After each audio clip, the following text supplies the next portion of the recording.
আসসালামু আলাইকুম। গতকাল রাতে ইতিহাস জমানো কিছু ম্যাচ হয়েছে। আমরা সবাই জানি।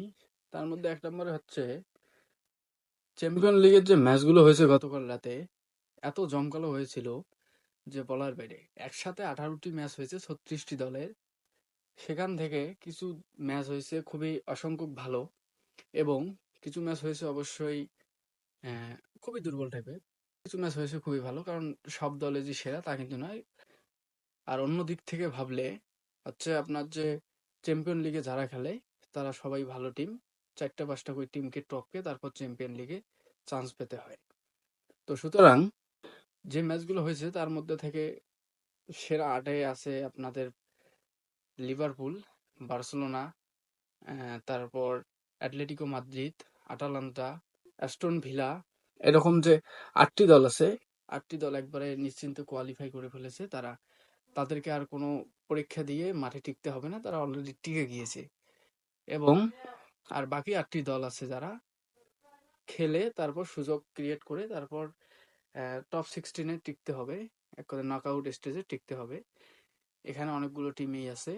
আর গতকালকে যে একটা ১ম এ পরিস্থিতি অ্যা হয়ে গিয়েছিল ম্যান সিটির জন্য। ম্যান সিটি তো বাদ পড়ছিল ১ম এ একটি গোল তারা পিছিয়ে ছিল ১ গোলে যে দলের সাথে এমন একটি দলের সাথে। পরবর্তীতে তারা গোল সমঝোতায় আসলে আবার তারা গোল দেয়। আবার ২-২ থাকে। কিছুক্ষণ পর তারা শেষ পর্যন্ত ৪-২ গোলে ম্যান সিটি এগিয়ে যায় এবং তারা টিকে যায়।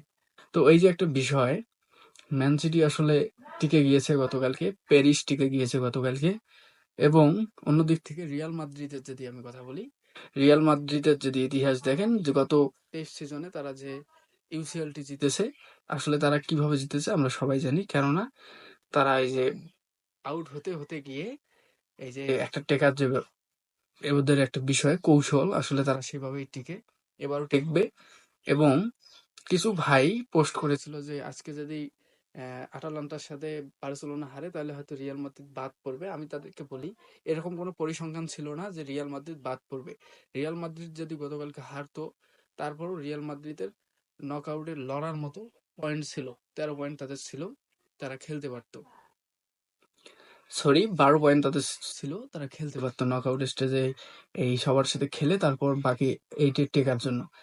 আর এই যে তোমরা সবাই পোস্ট করছিলে এটা আসলে খুবই ভুয়া। কিন্তু এই বিষয়টা ছিল শুধু ম্যান সিটি প্যারিসের জন্য এবং গতকাল রাতে ডেম্বেলের রাত ছিল প্যারিসের হয়ে। ডেম্বেলে হ্যাটট্রিক করেছে। অন্যদিকে ইন্টার মিলানের হয়ে হ্যাটট্রিক করেছিল লাউতারো মার্টিনেজ। ৩টি গোলে যারা জিতেছে এবং ৩টি গোলেই লাউতারো মার্টিনেজ করেছে।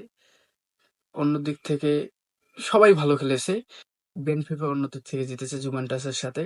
আসলে খেলা গতকাল রাতে ভাই কোনটা রেখে কোনটা বলবো আমি বুঝতে পারতেছি না। সব খেলাই খুবই অসাধারণ হয়েছিল।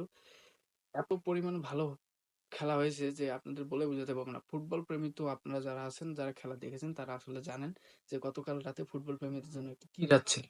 এই যে একটা বিষয়, এরকম মাঝে মাঝে আসলে কোন সিস্টেমে তারা যে এই ফিক্সারটা করেছে যে একদিনেই একই সময়ে ১৮টি ম্যাচের খেলা হবে আসলে আমার মাথায় আসে না। সময় তো আরো অনেক ছিল।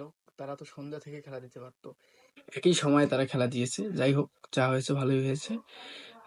বাকি কথা পরবর্তীতে হবে। দেখা যাক কারা আসলে কোয়ালিফাই টেকে, টপ 16 এ টেকে আমরা দেখব। ধন্যবাদ।